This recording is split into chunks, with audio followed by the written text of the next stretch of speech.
We had to evacuate, so it was left up to us how well we had prepared beforehand, which was a huge thing. But the other thing is that I always knew this would happen one day. I'd heard from some of the old locals that things that had happened before, these catastrophic disasters a long, long time ago.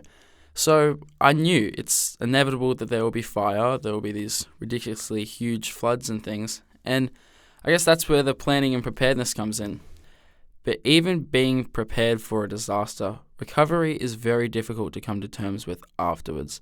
There's a lot of fear, and even just the smell, the cleanup, the initial horror of it all, with the animals and the vegetation and what else was impacted beyond your home and things. Because I'm really into land, and that was what was impacted too. So it's just having empathy with the local life, all the sentient life around us, and the emotional impact of that. It was hard. I think I'm still having trouble coping with stuff. I can sense that I've still got trauma there from it. I'm a bit fearful just before we get rain, even though I know that the place is even better now than it was before. We're even more prepared now.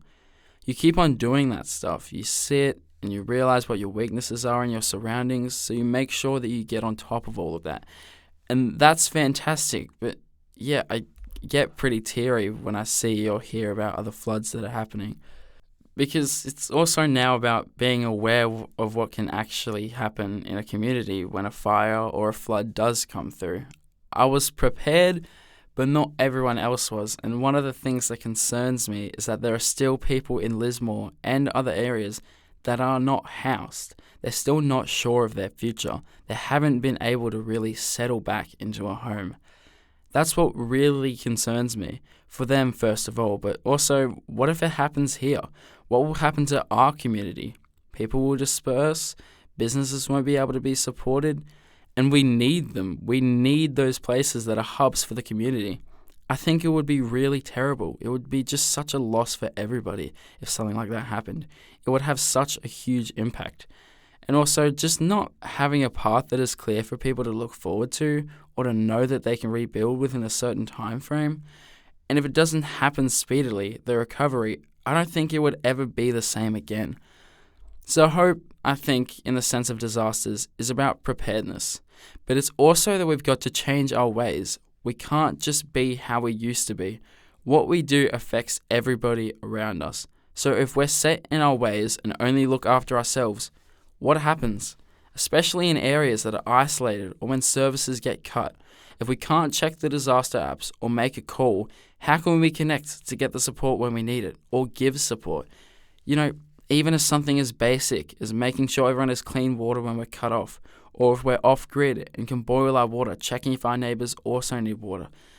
Some people do this already, and I get emotional thinking about how much we all supported each other last time. But I worry about those that are isolated, or new people who just don't know, who maybe don't even know how to prepare. That's why what I found is so good is all of the wonderful people that have spent time in the emergency services coming to talk about how to prepare and how it's been done before and how people have been able to recover. We need to talk about it because even once it's over and you have recovered a bit, it can still take years. It changes you. I don't think you can go through that and not have it change you. And I've still got my lovely little go bag right beside the back of the door with all the stuff I might need. Not my personal things, but a safety blanket and emergency stuff, torches, if I ever need it again. Maybe I never will. I hope I never will. But at least I know it's there.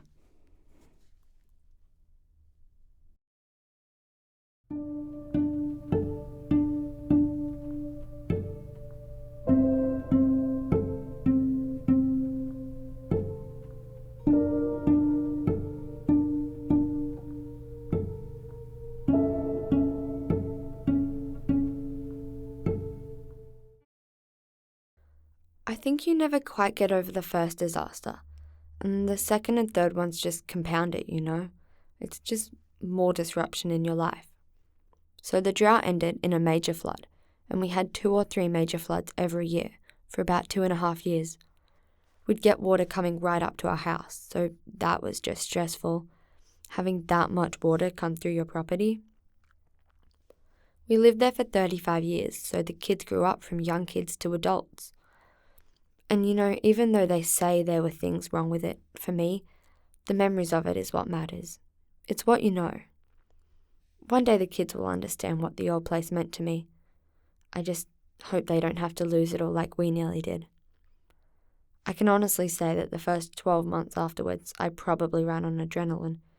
You take time to process stuff, and it hits you later. You never get over it. It changes your life, the course of your life. This is what I was talking about yesterday with my kids, how the burden was lifted. And what was the burden? You store up all this clutter in your life, and the burden of materialism is, well, you don't think you're materialistic until it's taken away. And now that's all gone with the floodwaters, so it's no longer a burden. So you get over something while you're going under. You've just got to put things in perspective, that it's not your fault. And just realizing that things could be a lot worse, But I've seen people who honestly had lost everything, livestock, houses, everything, and were basically living in something tied to a tree. And the neighbours barely survived, but they were still there too, all cut off by the rain, and days later they were still pretty much inaccessible, as were their stock, and it was hard even getting fodder to their animals, and even they were like, oh, there's people worse off than me. And to be honest, some of these people, there was no one worse off than they were. They were worse off. But people do have this optimism, especially people with families. They have to bring people along with them. I think that they step up and don't perhaps show their true emotions. Times are tough, but we don't throw our hands up. What we do is dig in and go hard. Because the biggest plus is that you're alive and you can go on.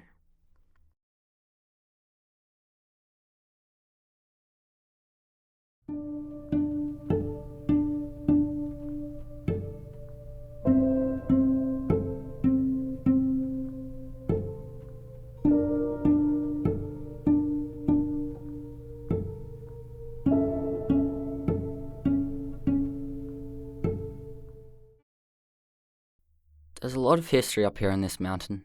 It makes you tough, You do what you can with what little you've got, and you try to make the most of it. Sometimes you succeed, sometimes you don't. It's a learning curve. The thing is, recovery is a hard one to figure out, because what are you recovering if you've lost it all? It's more what's internal. That's the only place that you can work that out, or put recovery into context. And, it's always going to be a part of you. Sometimes it's very hard to control. You get emotional, triggered. If I hear too much rain, I've got to plug my ears, because it takes me back to the floods, memories of roof leaks, water damage, and not having enough money to be able to fix all of it. It got to a point where I had to leave. I sold up and bought a house on the hill where I thought it wouldn't flood. Then I was having nightmares that the house was going to collapse, or even that it was going to start sliding off the hill. Or I'd think, all this water's going under the house. It's going to wash away my piers, and I'm going to have no money to be able to afford to fix it. So then I asked myself, what can I do personally to fix this? I got on my hands and knees and was digging under the house, making trenches right around the house. I got those little bags of quick dry cement and piped it all in, so the water would go into the pipe and pass away from the house. But still, in the torrential rain that we get up here, sometimes it still runs under the house. So there I go again, on my hands and knees digging. But still I'll get damp rising in the house and mold causing health problems. So yeah, I'm a worrywart. But all of these are my triggers, and I've learnt my triggers now. But that's the point.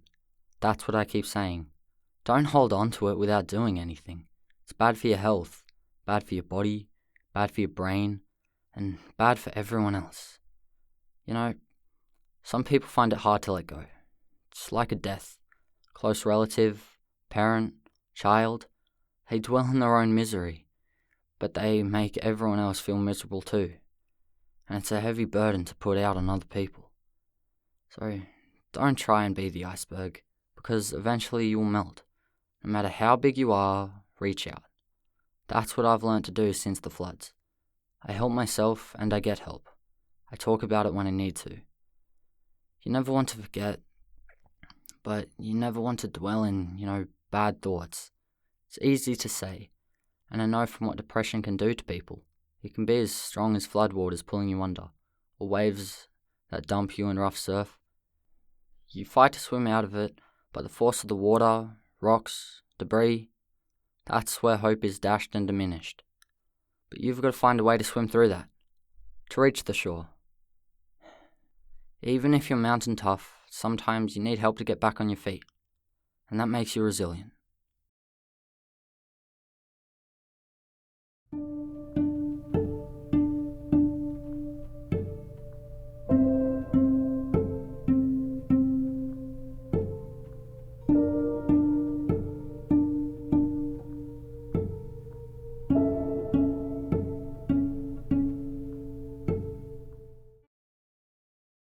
If I didn't have the community around me, it would have been a lot to deal with.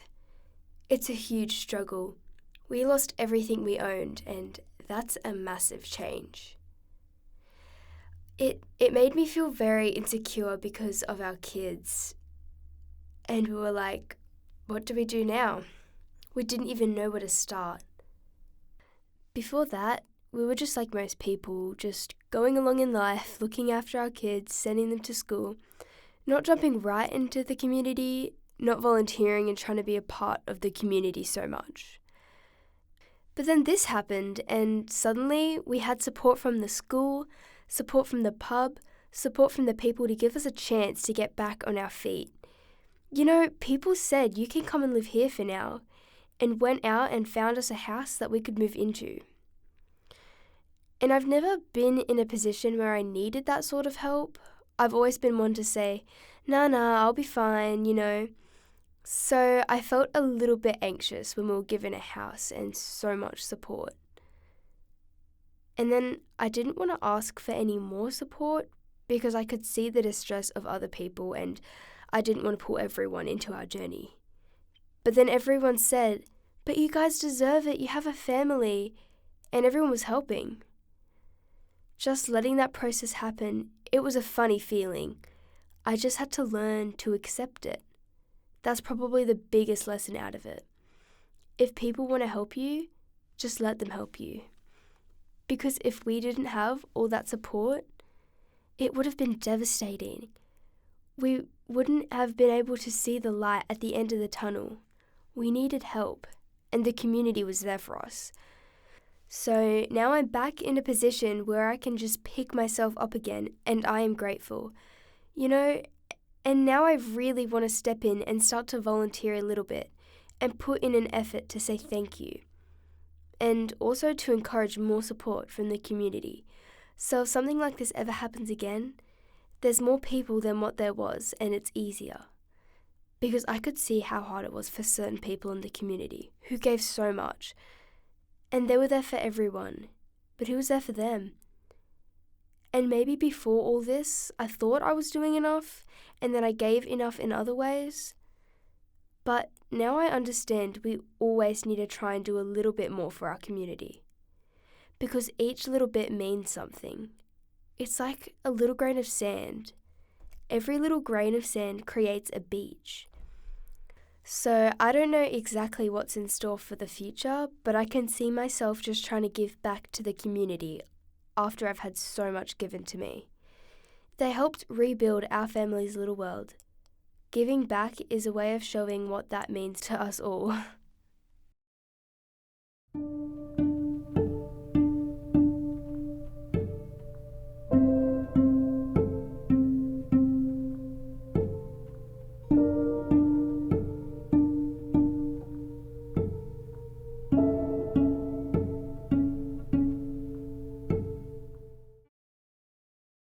My role has always been in local emergency management committees. So I've been involved in floods, just afterwards dealing with dead stock and what's happened to their land. It's not personal as much, but it impacts. So I don't deal with emergencies or disasters at the front line as much, but my partner does. He's a first responder. And this time he was going out during floods, and I remember we had the discussion about whether I should stay on the farm, which is just across the river, or leave. And he thought I should stay, but then I think he saw how nervous I was about that, and we decided I should go. So that was a big process, packing up 2 cars and 2 horse floats with everything we valued, knowing that he wouldn't be back, There's no guarantee he could go back to save things from our house or anything if he was on the other side of the river helping people. So myself and my neighbours, we were like, well, that's it. We're getting our horses and we're getting out. I only have horses. They are the only stock I have. It took me 2 trips to get my horses in. I went to the showgrounds and it hadn't been declared an evacuation centre or an animal safe place yet, because those things have to wait for a disaster to be announced. The churning of the local council and the government and all the other response agencies and the police. All the people who need to agree to officially declare such things, even if they're already happening. But people took it upon themselves to get their animals to a safe place. In fact, the lady from the ag shop across the road came over, started helping people and organising stables for the horses and stuff. It was the way people step up. It's amazing. Then I could see on social media that other people needed help getting their stuff off their properties. They're in that flood zone, not knowing what the next 24 hours could bring. So I picked up a few other horses and took them in. And then I found myself and another lady pretty much managing the evacuation centre until the government caught up with us, if you know what I mean. So eventually we got staffed officially, but effectively, all the day-to-day management of that evacuation centre, of which there was probably 100+ horses, that fell to me and this lady. Even though officially we weren't doing that role, we were just doing it, So that was a really interesting experience, and if I never see a storm warning like that again, I'll be happy, because it really scared people. It really scared me, seeing that weather map before it all happened, and perhaps we needed that frightener to make us act. They all say you should be prepared and have a plan and all that. People didn't have a plan, because we're not in a high-risk area for that kind of weather. And if we are, it's not normally at that time of year. So there was a fair bit of complacency going before this. And the other thing is, now there's a lot of new people out here who haven't seen. They're probably a bit unaware of how impacted we can be here. But I think the new residents would reach out if anything happens again. I don't know about the older ones though, the ones that have been there forever. I think they'd probably be like, they are with everything else and they stick to themselves and try to sort it out themselves. Sort of. Whether that's a good thing or not, that's how they are. But I worry about it sometimes. So there's a couple out there that, they're getting on, but they'll still try and do it all themselves, whereas the new people will reach out, and if people like the Red Cross and stuff like that turn up, they'll be happy to take their help. But I guess everyone lives in hope, and I believe that if a disaster struck again, the community will pull together. But you need people to drive that, and I think you naturally have people that stand out in your community and some people who might not even thought twice about it before. We need to find these people before something happens though. So if we look at volunteering, we need to see who's that made up of, and are there enough young people coming through? We need those people, because if we don't have people willing to volunteer and help, then we don't have the community. That's something I learned from the flood. You put that hat on, and it's not something that comes naturally to me, but you do it. And I don't know that it's changed me a lot, other than to say, I've done that once. I could do it again, I don't want to, but I could. And I realized that, again, it's the community.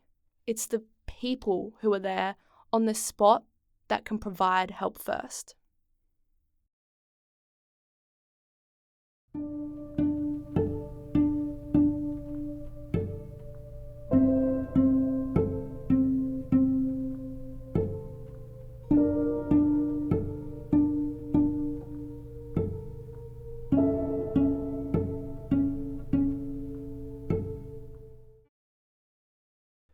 I've seen a lot in response to disasters. That's kind of how I'm involved.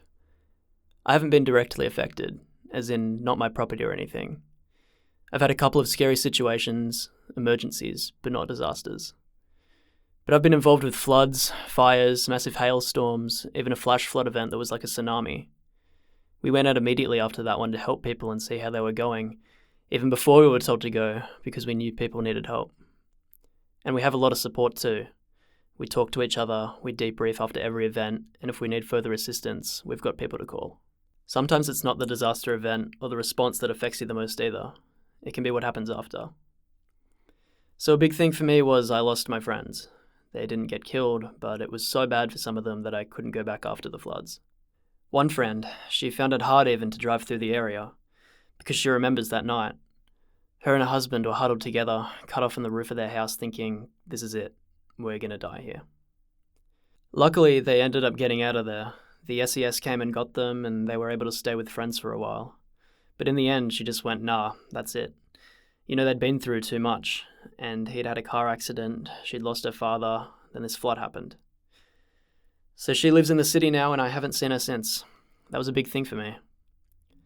Another time, we weren't affected, but we had to leave our property, and my son was actually a bit, I don't know if the word's traumatized. It probably is trauma. But he was pretty upset because we left, and we went up the mountain and we stayed there for a week because it was a really weird situation. You know, just leaving your home, not knowing what to take and not knowing what you were coming back to. We were okay, but then both me and his dad were volunteers and responders, so he was worried about us getting killed. He didn't want us out there without him. It's hard to understand or have it explained to you when you're young and dealing with this strange situation, but these response organisations, they really make sure you're safe before you go out or even get started as a volunteer. You know, a lot of people want to be heroes, a lot of volunteers, but they run you through interviews to make you think about that and the situations you'll go into. They train you. And then it's different depending on where the disaster is that you're responding to. You know, if there's Townsville floods, for example, it's not your local area, so it's a different community and other factors might stand out for you.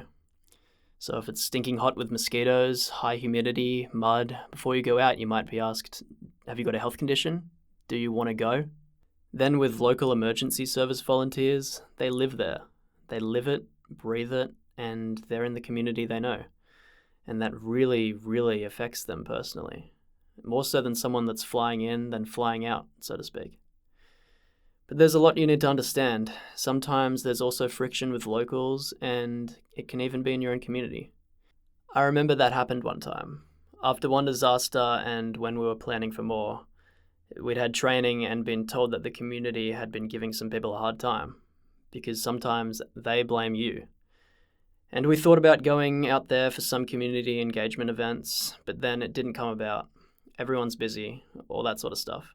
So I basically said to them, look, if you think it's too big for you to handle out there because of the friction, I really think you need to get some people in here from Sydney or somewhere. And then the next time there was an emergency, they had people come in who are high up in community engagement roles, and they had more training to deal with that friction and support those people. They didn't send us local volunteers, and in that situation, it was good. But most of the time, I think the local community appreciates us, because we're often the first ones there. You're very much reliant on just the locals coming together and helping people, you know? It's just the way it works out here. It can take longer for the local state or federal government to turn up here, so we just pull ourselves up by our bootstraps, you know? It comes eventually, but it can take a long time. Probably the quickest people out here are the volunteer services. The RFS, SES, the police and the AMBOs and all those sorts of people. And of course, people want power back on after a disaster, and the energy company's out really quickly fixing power poles and all that sort of stuff. But yeah, that broader scale government thing, it takes a long time to get up and running, you know? So through all the dramas we've had out here, flood, fire, COVID, and even Vermont and stuff like that, it's certainly pulled this community together a lot, and we'll always turn up for each other.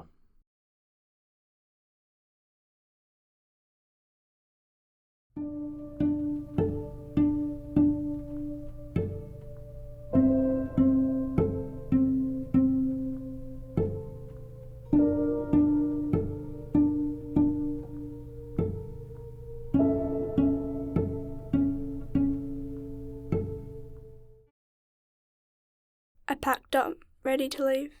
I had a bag and a plan, just for one very long night. And I was alone too. The girls were gone, and it was just me and my dog. And I guess that was really quite frightening as well.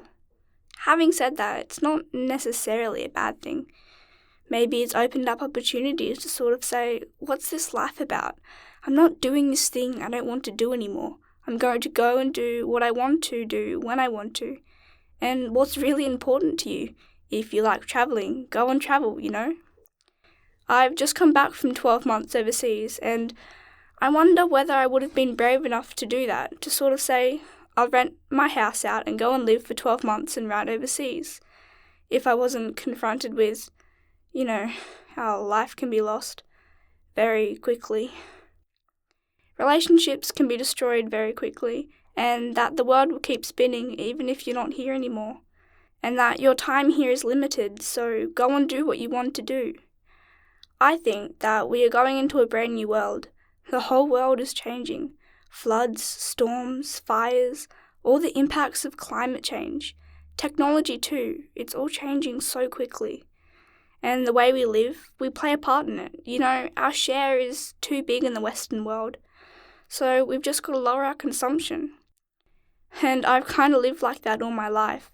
We've got all second-hand windows in the house, second-hand timbers, second-hand furniture, second-hand clothes, and proud of it. I mean, I'm not going, oh, poor me, I have to do this. It's more that this is what we should be doing. It's recycling and reusing and composting and doing all that stuff, so that we have a smaller footprint on the earth, because you can build all this stuff up and lose it like that in a flash. And I mean, I'm not a scientist, but we need to stop this debate about climate change, because something is changing, and I think if my parents and grandparents were alive, they would say, yeah, this is different. This is definitely different, because I've got history. I can see the history in my family. It's all been written down, and this is nothing like. What we're going through isn't the same. The creek at the back. My father said that in 65 years it had only dried out once. It's dried out twice in the last 5 years. And then that had flooding that's eroded the banks, then dried it out in parts again. Do you see what I'm saying? Something's changed. So we need to look at that ecology and look at our waterways. And that includes things like riparian zones. Keeping the cattle off the riparian zone is a huge thing. And more diverse plantations and making sure there are fire breaks and all that sort of stuff. Protecting the bush. Trying to make it as resilient as possible. Because I don't know what the future will bring. But I think the reflection I've been doing, the experiences, from that I see we need community. We need to manage change, and to find a sense of ourselves and the community. I think from all this, I've learnt that I do make good decisions. I don't think I get upset about stuff as much as I used to these days. I think I manage adversity maybe a little bit better, I'm a bit braver to talk to people about how they're feeling and support them. But within my boundaries as well, because I know more when I need support too. I'm grateful for that. And I think gratitude and letting go of judgment are a key to developing that resilience and building that community around you.